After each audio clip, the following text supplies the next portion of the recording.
तुम्ही तोडली आहे बाई तांबाटी. खळांगलाय ना बाग तुमचा पण. हो की आमचा पण कसा बाग खळांगलाय. दोनच तोडं झाल्यात. ह्या पावसाने सगळं वाटच लावून टाकली. सतत पाऊस पडतोय एकसारखा. हे का अशी नासकीन तुसकी तांबाटी झाल्या त्या पावसाने. फेकतोय सरीतच, कुठं मागं जात बसू मग आता. आणि त्या भैयाला पण लागलाय मानपान. हे का अशी तोडतोय आणि आता ही सावलीला ठेवलीत नेऊन. तुमच्या किती भरतील जाळ्या? 10 वय. बरं बरं. हे काय आता आम्ही पण तोडतोय तांबाटी. कसा बाग खळंगून गेलाय सगळा. 2 तर तोडं झाल्यात. शेतकरी 10 प्रकारची पिकं करतो, पण कुठल्या तरी एकाच पिकात परवडते त्याला. ऊन नुसतं रक रक रक रक रक रक करते. त्यामुळं मग या अशी तांबाटी तोडून आम्ही सावलीला ठेवलीत.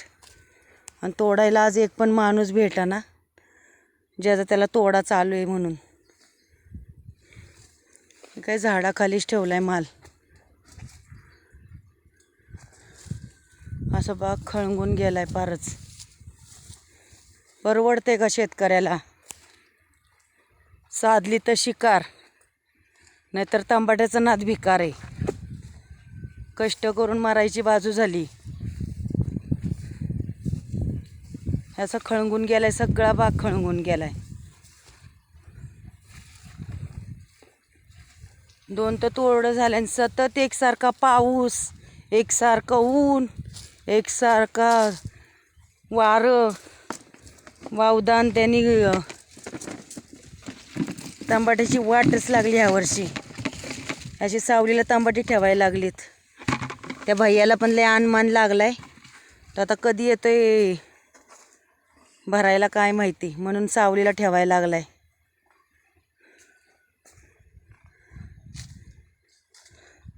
कसं काय शेतकऱ्याचं जीवन आहे. कष्ट कर कर कर कर करायचं, भांडवल गुंतवायचं आणि बाजार साधला तर ठीक, नाही तर कष्ट सगळं पाण्यात. ह्या उघड्या आकाशाखाली शेतकरी भांडवल गुंतवतोय निसर्गाच्या भरोशावर. पण यावर्षी निसर्गाने पण साथ दिली नाही.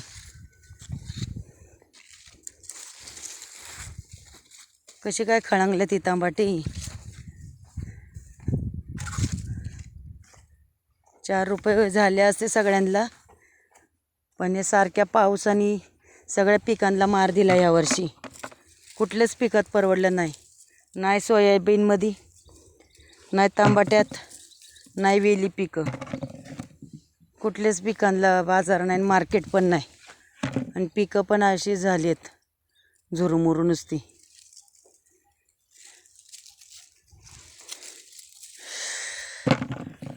शेतकऱ्याचं जीवन म्हणजे हारीव हवाला आणि चुलीव देवारा झालाय.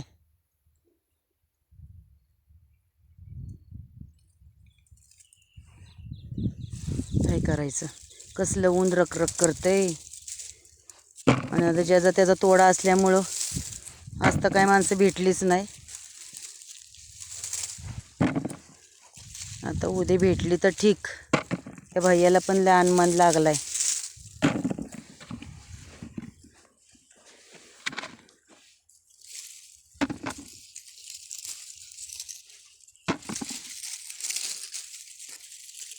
काय करायचं. शेतकऱ्याचं एकच प्रामाणिकपणे काम करण्याचा धंदा. बाजार घाऊ नाही घाऊ, फक्त पीक चांगलं आणायचं, एवढंच शेतकऱ्याच्या डोक्यात असतं. आणि भांडवल गुंतवत राहायचं. आणि कर्जाचं डोंगर का होईना, पोराबाळ्यांच्या मुखातला घास काढायचा आणि त्या धरणी मातेत घालवायचा. त्याला खर्च करत राहायचं, पण त्या धरणी मातेने पण वळू दिली पाहिजे ना.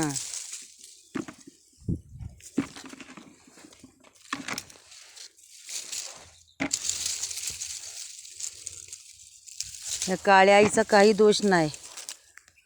काळ्या आईने देताना भरपूर दिले शेतकऱ्याला, पण बाजाराची मालाची गाठच पडली नाही. या पावसामुळं अशी तांबडीची अवस्था झाली.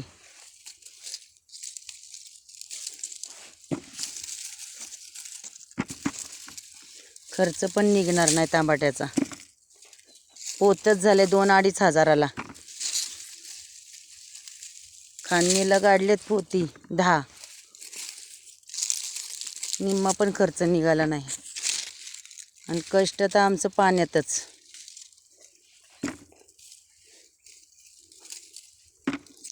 कसं शेतकरी जीवन जगणार.